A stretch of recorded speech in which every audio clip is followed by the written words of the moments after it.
Belakangan ini publik dihebohkan dengan aksi komunitas Druze di Suriah yang justru meminta perlindungan kepada Israel. Hal ini tentu menimbulkan tanda tanya besar, mengingat Israel adalah musuh utama dalam konflik di Timur Tengah dan penjajah tanah Palestina. Lantas, siapa sebenarnya kaum Druze ini? Suku Druze berasal dari ajaran yang muncul sekitar abad ke-11 Masehi, tepatnya di masa kekuasaan dinasti Fatimiyah, sebuah kekhalifahan Syiah Ismailiyah yang berpusat di Mesir. Ajaran ini dimulai di bawah pengaruh tokoh bernama Al-Hakim bi Amrillah, seorang khalifah Fatimiyah yang kemudian dianggap sebagai Tuhan oleh para pengikut Druze.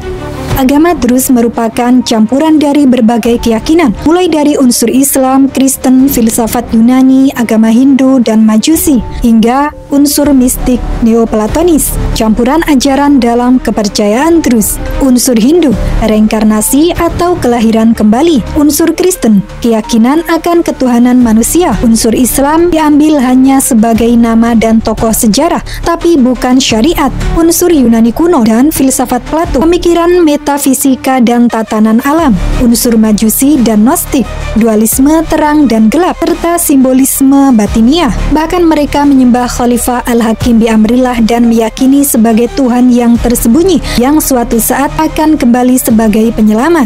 Keyakinan dalam kitab-kitab Druze menghina dan merendahkan Rasulullah Shallallahu Alaihi Wasallam, tidak mengakui Allah sebagai konsep tauhid dalam Islam, menolak hari kiamat, para nabi, kitab-kitab suci, dan para malaikat, tidak mempercayai keberadaan surga dan neraka, tidak menunaikan sholat, puasa Ramadan, zakat, haji, atau kewajiban lain dalam Islam. Karena penyimpangan akidah ini, para ulama secara tegas menyatakan bahwa kaum Druze bukan dari Islam.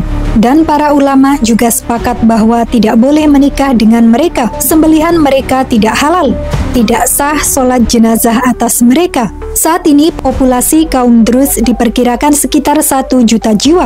Mereka tersebar di beberapa negara, khususnya Suriah, wilayah pegunungan Al-Jabal Al-Druze, Lebanon, terutama di daerah pegunungan dan pedalaman, di wilayah Israel atau Palestina yang diduduki, dengan sebagian mendapat kewarganegaraan, ada yang duduk di pemerintahan serta menjadi anggota militer Israel IDF, dan di Yordania, serta minoritas kecil di diaspora Eropa dan Amerika. Komunitas Druze sangat tertutup dan eksklusif. Mereka tidak menerima anggota baru dari luar komunitas. Artinya, seseorang tidak bisa berpindah keyakinan menjadi Druze jika bukan lahir sebagai Druze. Kepercayaan mereka diwariskan secara turun-temurun, dan mereka sangat menjaga identitas serta ajaran mereka tetap tersembunyi dari dunia luar.